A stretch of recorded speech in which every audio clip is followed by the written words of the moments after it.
के मॉडर्न युग में 27 साल की लड़की जिसने अपनी नानी से किए गए वादा के अनुसार शादी से पहले कभी इंटीमेट नहीं होने की कसम खा ली हो, जिसने बॉयफ्रेंड 3 साल से उस खास दिन का इंतजार कर रहा हो, उसी लड़की को अगर अचानक पता चले कि कुंवारी होते हुए और बिना सेक्स संबंध स्थापित किए वह प्रेग्नेंट है तो क्या?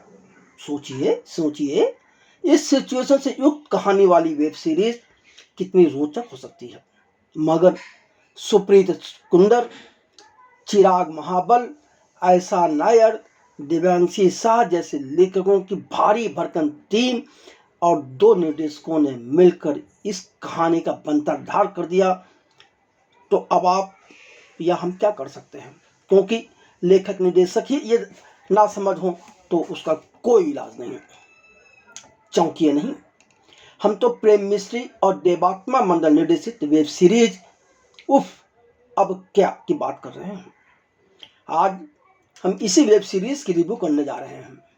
यह कोई मौलिक सीरीज नहीं है, बल्कि यह सीरीज वेनेजुएला टेलीनोवेला के अमेरिकी remake series Jane the Virgin का आधिकारिक हिंदी रीमेक है।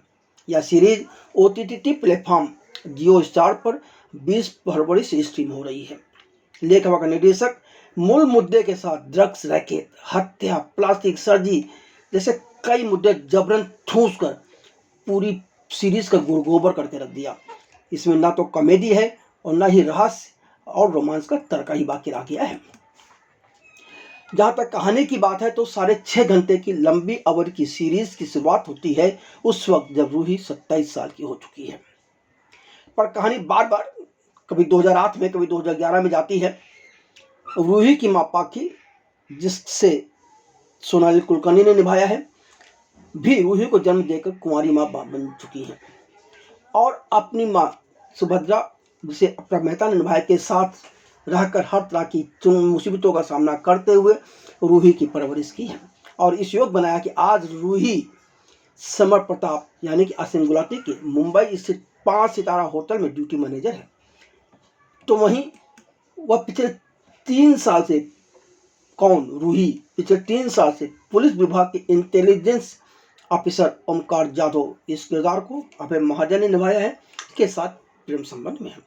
मगर अपनी नानी सुभद्रा के सीख पर अमल करते हुए रूही ने ओमकार जाधव को संयम के माध्यम में बदल दिया है। बेचारा ओमकार जाधव भी पता नहीं क्यों रूही की प्यार में इस कदर पागल है कि वह मान गया है कि जब तक शादी नहीं होगी तब तक रूही के साथ वह सेक्स संबंध स्थापित नहीं करेगा। बहरहाल कहानी फिर 2008 में जाती है जब रूही बच्ची थी। तभी रूही की नानी यानी कि सुभद्रा ने मिट्टी के एक गुल्लक की टूटने का उदाहरण देते हुए उसे समझाया था कि लड़की व औरत की इज्जत सम्मान उसके कौमार्य को बचाए रखने में ही है। मतलब यह कि सुभद्रा ने रूही को यौन जीवन के बजाय सम्मान को चुनने की सलाह दी। अब रूही 27 वर्ष की हो चुकी है, पर अभी भी वह अपनी माँ पाखी के साथ एक ही बिस्तर पर सोती है और अब तक उसने अपने प्रेमी के संग सेक्स नहीं किया है, जबकि वह उसके साथ समय जरूर बिताती है। लेकिन कभी सेक्स न करने वाली रूही डॉक्टर रोशनी की गलती के चलते गर्भवती हो जाती है। समर अपनी पत्नी अलीसा, जिस किरदार में एमी एला है, के साथ अपनी शादीशुदा जिंदगी से खुश नहीं है, जिसके परिणाम स्वरूप आलिसा IVF उपचार करना चाहती है, क्योंकि आलिसा की अपने कुछ अलग योजनाएं हैं। वह चाहती है कि माँ बन जाएगी तो उसके बाद वह यदि अपने पति से तलाक लेगी तो ज़्यादा पैसे मिल जाएंगे। मैंने उसकी अपनी चालाकी चल रही है, उसकी अपनी योजनाएं चल रही हैं। खैर, घटनाओं के एक अजीब मोड़ पर रूही को समर की सौतेली बहन रोशनी की क्लिनिक में IVF के माध्यम से गर्भवती किया जाता है, जिससे घटनाओं की एक नई श्रृंखला शुरू हो जाती है। समर प्रताप उसका 7 साल पुराना पूर्व क्रश भी है, यह भी अचानक उजागर होता है। रूही की कहानी के साथ ही होटल व्यवसायी समर और उसकी धन लोलुप पत्नी आलिसा की कहानी चलती रहती है, जिन्होंने परिवार शुरू करने की आशा की थी, बल्कि उन्हें एक साथ रहने में परेशानी हो रही है। ओमकार अब रूही की परवाह नहीं करता या उससे बहस नहीं करता। यह एक रहस्यमय बात है। जबकि ओमकार ड्रग तस्कर का पीछा कर रहा है, रूही को अमीर और बेईमान समर का विरोध करना भी मुश्किल हो रहा है। सीरीज की कहानी तेरी मेरे ढंग से आगे बढ़ती रहती है। अचानक रूही के परिवार में एक महत्वपूर्ण भूमिका निभाने के लिए टेलीविजन स्टार वनराज, जिसे जाफरी ने निभाया है, वह आ जाते हैं और पता चलता है कि वनराज ही पाके के पूर्व प्रेमी हैं, जो अमेरिका नहीं गए थे, बल्कि वह तो अभिनेता बनने के लिए संघर्ष कर रहे थे और अब वह अभिनेता बन गए हैं और स्टार बन गए हैं, जिससे वह इतने बड़े स्टार हैं कि उनकी फैन रूही के साथ साथ रूही की नानी भी हैं। लेकिन अब तक इस सच को रूही की माँ पाके ने रूही और रूही की नानी दोनों से छिपा कर रखा था, पर अब बात सामने आ गई है, तो उसके बाद कहानी और आगे मोड़ लेगी। उधर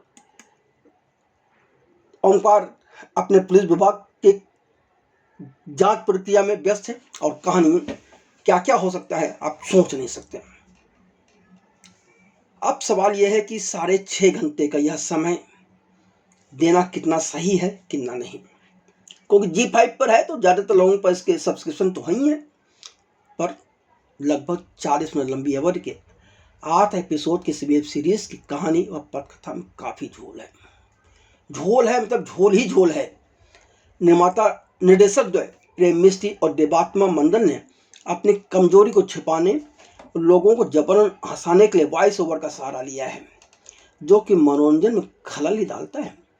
कहानी बयां करने के अलावा चरित्रों की भावनाओं के लिए वॉइस ओवर की मदद से और बोरियत पर्दा करने की यह सीरीज बन गई है।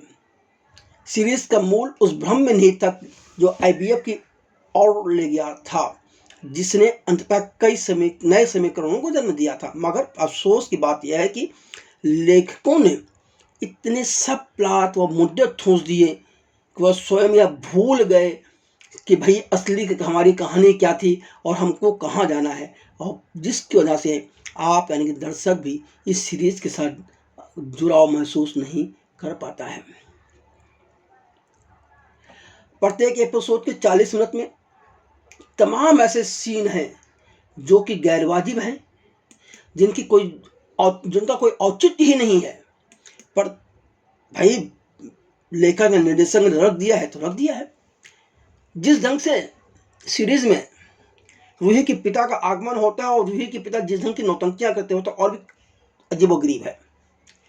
सीरीज की गति बहुत धीमी है, लगता है जैसे एक छोटी सी कथा को जबरन खींचा गया है। लेखक और निर्देशक कहानी को खींचते और फैलाते तो चले गए, अब उसे समेटना भी तो है ना, और यह समझ में नहीं आया उनकी।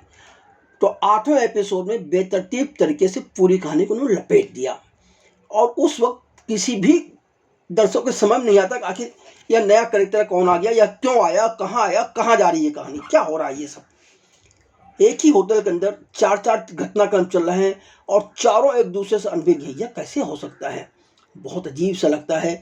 लेकिन भाई निर्देशकों को धन्यवाद देना पड़ेगा कि वह इधर की हरकतें भी कर सकते हैं, नासमझी वाले स्क्रिप्ट लिख सकते हैं।